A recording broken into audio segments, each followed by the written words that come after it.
All right, looks like we've got a pretty good crowd today. Want to welcome everybody. We'll get this thing kicked off. This is our second quarterly small business and DBE outreach meeting, and we're going to do a little bit about catching up on the job. Introduce you to the people that are presenting today. Tell you about where we're at with what we've done so far on the project, and a little bit about where we're going. We won't get too deep onto the details there. There's a little bit about some DB opportunities that we still have available.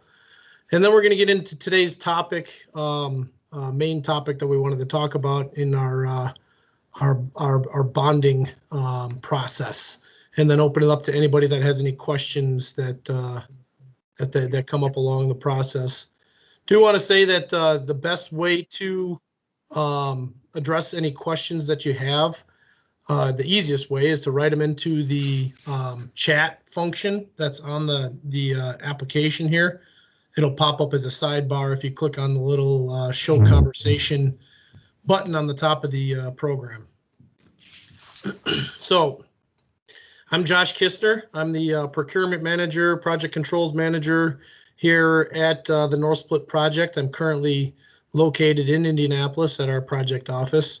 I've got Amy Henningfield. She's our DB compliance manager for the Midwest Business Unit. Will Griffin and Clay Reeves, both of American Global. They'll be doing our presentation on our bonding process. So like I said, just a little bit about the project. We originally got notice to proceed in June of 2020. And at that point, that kicked off the process of design. We were released to start our design process, got through those first initial submittal hurdles in June, and really started our design process in July of 2020. From July through November was mainly design and procurement. We had a lot of our subs already predefined based off of our request, our estimating process, and when we submitted the proposal, we had a lot of them already identified, but we had some left that we still needed to work out. And then the work really started in November. We started with our utility relocations. That's still ongoing, as will be throughout at least this year. The clearing and erosion control, both of those scopes have kicked off, and the clearing is about 90 to 95% complete. Erosion control is right behind the clearing. And then the demolition started last month. We started demoing the first of our bridges in the pre-phase work that we're still working on. The pre-phase work will take us from basically January until May of this year, and that'll kick off the main construction season. Site work, we've done some dirt moving already, not a lot, but started that this month, and then pile driving in earnest has started here in the last couple of weeks. Every one of the bridges has a driven pile foundation that we're going to be working on, and that'll be ongoing through the life of 2021. This kind of outlines a little bit about where we're at and where we're going. So May of 2021 through November of 2022, that is our main shutdown period. That's where we're going to be performing the work on removing and replacing all of the bridges and all of the connecting roadway for all those bridges. Like I said, we got a little bit started on the pre-phase work here, and we'll do that through May.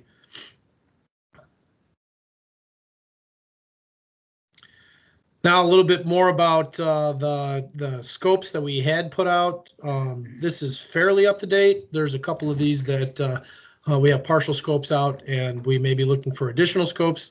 But our DBE participation goal for the project, as set forth by the request for proposal, is 9%. That means that 9% of our total contract value set aside for DBE participation. This is a straight DBE participation type project. Sometimes NDOT does specific MBE and WBE with a VBE as well, but this is strictly DBE, which means that they're all combined on this project. And there's a couple scopes that we have left available. We're still working through a couple of these, but we do have some scopes that are available still to bid on for potential DBE participation. If you would like to contact anyone on the project, you can go ahead and send me an email. My contact information was back in the Meet the Team slide, jkistner@superiorconstruction.com, and I can point you in the correct direction of the people that would be negotiating those types of scopes. So for a project update, that's pretty much where we're at. All right, Amy, that's all I have. Okay. Good afternoon, everyone. My name is Amy Henningfield, and my role on the North Split project is the DBE Compliance Manager. I just want to thank everybody for taking time out today to attend our virtual outreach event. As Josh mentioned, the DBE participation goal for the North Split project is 9% of the total contract amount, and Superior wants to exceed this goal. I think through these quarterly virtual outreach events, we're definitely committed to providing partnering opportunities and empowering the DBEs. We will continue to strive to educate and engage with the DBEs. We want to assist them in creating a level playing field so that they can compete fairly in their marketplace. I guess in conjunction with that, with our DBE compliance program, we're going to kick it off today by discussing, as Josh mentioned, the topic of bonding. And at this time, I'll hand it over to Mr. Will Griffin, who is the president at American Global. So take it away, Will. Awesome. Thank you. And thank you again, Josh and Amy, for having us. Just as a quick background, American Global is a insurance and surety brokerage firm. We are dedicated solely to the construction industry. So similar to most or all of you, we live and breathe this industry. So we put together a few slides really just as it's called Contract Surety 101. There's many types of different surety bonds. Obviously, we're going to focus on the three main ones that you run into in the construction industry. So with me, and who's going to lead most of the conversation, is Clay Reeves. Prior to joining American Global, Clay actually spent about 35 years with Zurich.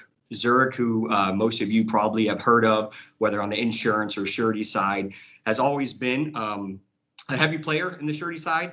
So I think they've constantly been ranked, top 3 surety providers in the U.S. So Clay has extensive experience in the surety world. So with that, I will let Clay kind of kick this off. And again, if there's any questions, please jot them down, and we're happy to answer anything at the end of the presentation. Well, thank you very much. As Will and Amy both said, I'm a senior surety advisor really at American Global. But prior to that, I was 35 years in the underwriting side of the business. And prior to Zurich, it was a smaller surety, F&D, that got bought by Zurich probably about 15 years ago or so by now. But I ran the Miami office during that tenure before joining American Global about 5 years ago on the agency side. So most of my expertise was in the underwriting side of it, which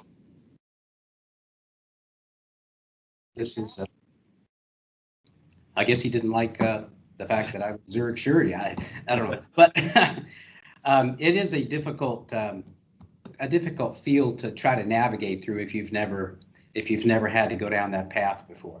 And it is a proven tool, for not just the general contractors trying to make sure that the subcontractors perform their obligations, but also on the top end to the GCs back to usually a public owner.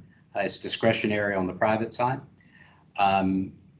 But again, it is a great tool for project protection and getting out of the blocks. If any of you have been down this path before, getting out of the blocks is probably the most difficult part of the surety process when so much information needs to be obtained in order to procure credit, similar to that as you would go through at a bank.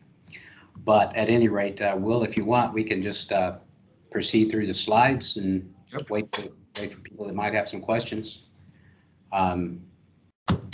Obviously, the three types of bonds that we're talking about today are your bid bonds, and typically that is on the GC side, going back to an owner. So once he procures the job or the project, then the next step is to try to procure the performance and payment bonds that would typically go along with this. Next slide, I guess, Will. Yeah, so here, and we'll speak a little bit about the difference between a surety bond and insurance. Most of you on this call will have to procure some form of insurance, right, to have your operation, to protect yourselves. A surety bond is a three-party instrument. So it's you as the contractor, the obligee. In this case, we can use Superior example. So they provided a bond to INDOT for this project. So in this case, INDOT would be the obligee, Superior would then be the second party, which is the principal or contractor, and then the third party is the surety company or insurance company that's actually standing behind the bond. Different from traditional insurance, where it's more of a two-party instrument, right? So you as a contractor, you go in and secure your insurance through the insurance carrier. And one of the major differences too is on the insurance side, they underwrite off of expected loss, right? So they expect losses to occur. You look at, even just procuring your own auto insurance, right? They ask for your garaging location, the distance traveled, things like that all come into play in the underwriting because they're expected at some point there's going to be a loss, whether it's a fender bender, whether it's a work comp claim, things like that. Where on the surety, the underwriting is a lot more scrutinized, a lot more personal, and a lot more, I would say, credit-based. So, Clay mentioned earlier, similar to a bank, how they underwrite. If you were to go to a bank and ask for a loan, they do an underwriting process. It's pretty thorough. They ask for financial statements, and it's more of a credit-based instrument. So those are some of the major differences between a surety bond and your traditional insurance policy.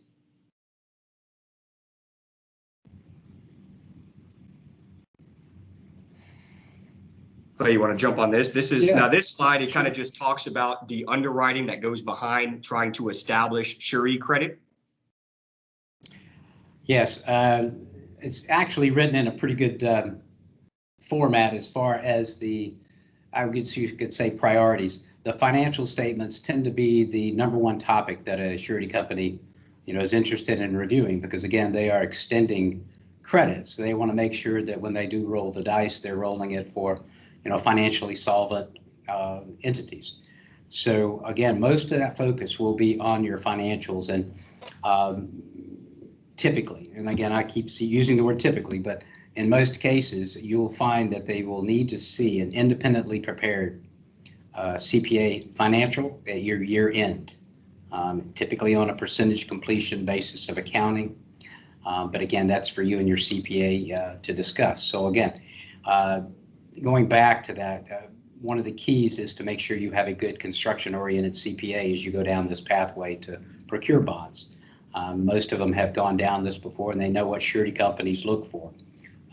Typically, you're looking for what would be termed net quick, current assets minus current liabilities to get a good cash flow ratio there, and your net worth, and obviously your revenues and profitability.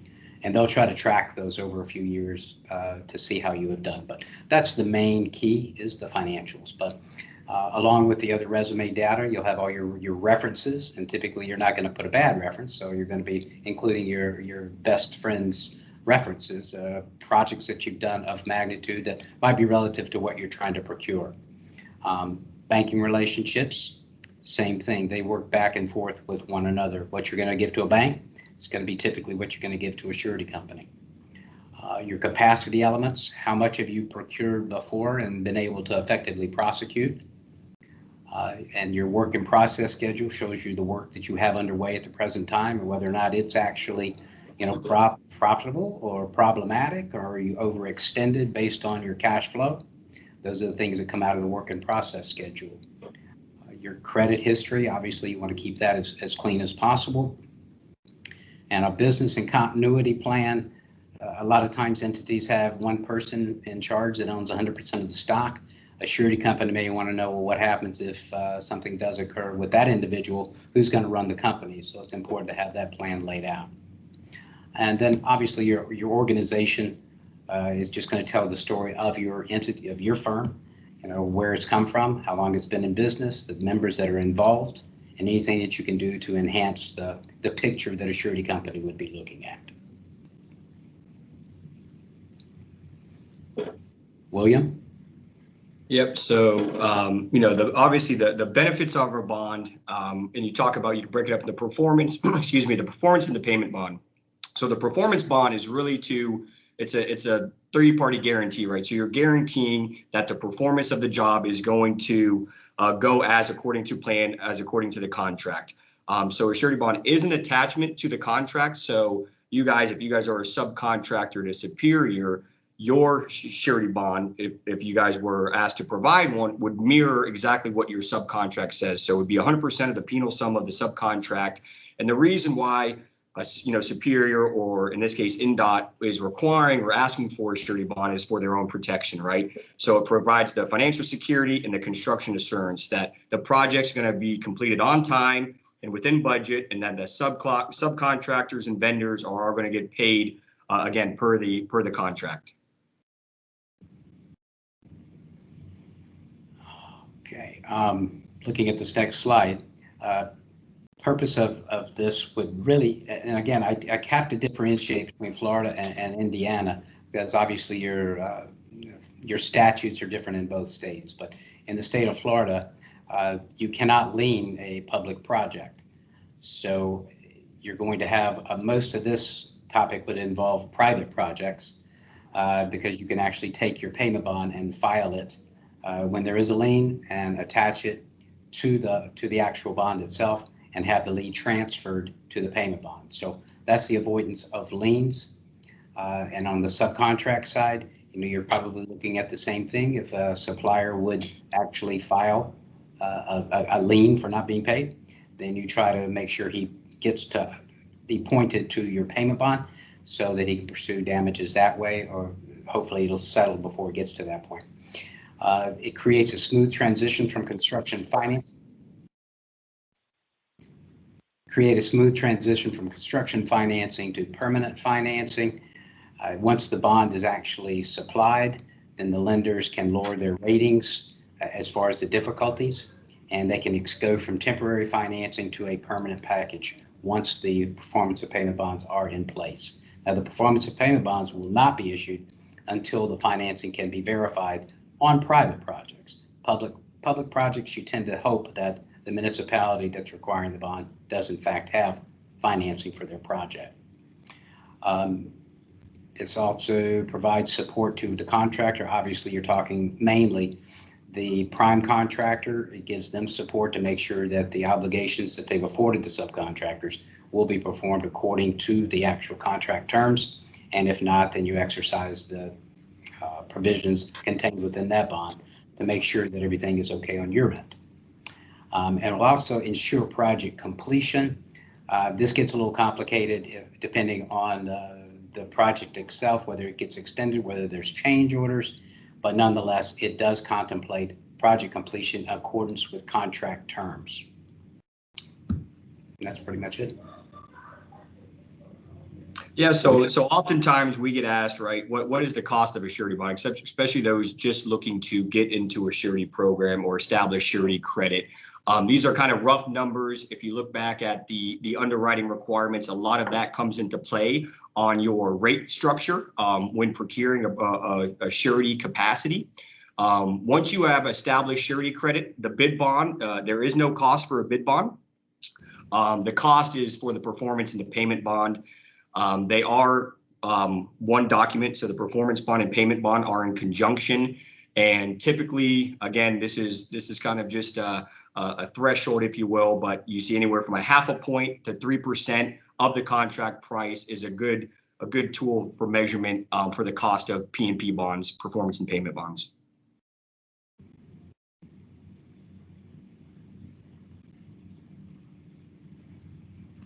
And I know that was kind of a quick run through of the typical type of surety bonds we see in the construction industry. We welcome any and all questions for sure.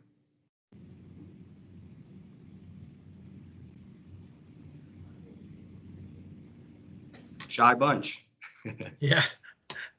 We didn't receive any questions in the chat box, so unless someone wants to bring something up specifically, I've already received a couple emails from you guys, and like I said earlier, I'll definitely get you pointed in the right direction for who we need to talk to see if there's any potential for this project, or then if there isn't, we can at least establish the relationship for going forward from now. That could be people that would. Let's see. I've got Laura. Laura, it looks like you're raising your hand. You can go ahead and unmute yourself if you have a question. I was trying to type as fast, so I thought I could just hit the raise hand button. So I couldn't get my question typed fast enough. That's fine. Not a problem. I guess, you know, we've dealt with insurance and surety bonds as a subcontractor. I guess, is it, have you seen like different agents so could we go outside of our current insurance agent with a different surety? Because normally that's all kept together. So I didn't know is it okay to go outside and have two different relationships there? One relationship with your insurance, one relationship with your surety, and they be different? It is. I'll take it. I'll take that answer, and then Clay, obviously, feel free to add whatever. So there's some agencies or brokerages like ourselves that do both, Laura, and that in most cases we think that the synergy provides value to the client to handle both the insurance and surety. But there are also agencies and brokerages that only specialize in both. So we run into that quite often as well. So there might be somebody or a brokerage that focuses solely on surety bonds, and then there's some that focus solely on insurance. So to answer your question, yes, you can. You can actually have a surety agent and a different insurance agent. But I would say if you are with a partner that does both and they do both well, it typically will provide greater value to the client. Agreed. Yeah. Thank you. Absolutely. Does anybody else have anything they want to ask? I got a message from one person. Superior looking for performance bonds from all scopes of subcontractors, including potential haulers. The answer is no. We're not looking for performance bonds from everyone. That is a strategic move based on the needs of the project and the company. Does anybody else have any other questions? Just real quick, I'll let you know that I will disperse this recording. We did record today's virtual outreach event, so I will make it available to all of the attendees. I have everyone's information, and we'll also post it on our website so that if you need to go back to it as a point of some information, it also has Will and Clay and Josh and my contact information. So if you need to send anything out to us, please feel free, and we'll get back to you as quickly as we can. Just had one more question come in. How do we go about getting in touch with project managers for this particular project? You can go ahead and email myself, and I can put you in contact with whoever would be handling your potential scope. Looks like there's another hand raised. Joseph Cervantes, are you still on? Yes, I'm still on. How you guys doing? Good. I was in the audio version, and so I tried to switch over. I was trying to upload Teams at the same time, so I apologize about that. But That's okay. I'm with FCG Matting. We're a full service access mat, crane mat company. We worked on a lot of projects similar to this. Most recently, the McCluggage Bridge project in Chicago, and wanted to see if mats are going to be used on this project. We're pretty familiar with the bonding process, but I'm more interested to find out if that is a need and where I can get the details regarding the project so we can submit in a proper quote for you guys. Sure. The short answer is yes. And go ahead and send me an email, and I'll forward you over to the correct people that are going to be making those decisions. Perfect, Josh. And your email is listed somewhere in here? Yes, it's on the second page, a Meet the Team page. Perfect. Okay, will do. Thanks, Josh. Yep, no problem.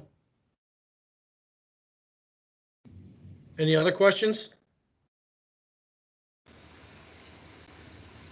Okay, well, if you do have a question and something comes up after we're done here, then go ahead and you can feel free to email myself or anyone else that you feel can answer the question for you. If you want to get a hold of me, I can get a hold of anybody else as well for you. So that's not a problem. Thanks for attending, guys. I think this was just as successful as the first one. I think we did. I don't want to toot my own horn, but I'm enjoying the conversation. I'm learning a lot of stuff. So. Yeah, very Thanks, good. Will. Thanks, Thank Clay. you. Absolutely. Thank you, Thank Will you. and Amy, for Clay. putting everything Thank you, together. Josh. Thank you, everyone, for attending, and I will send this recording out. All right. Good day. Thanks. Bye. Thank you. Yep. Bye-bye. Thanks, guys.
this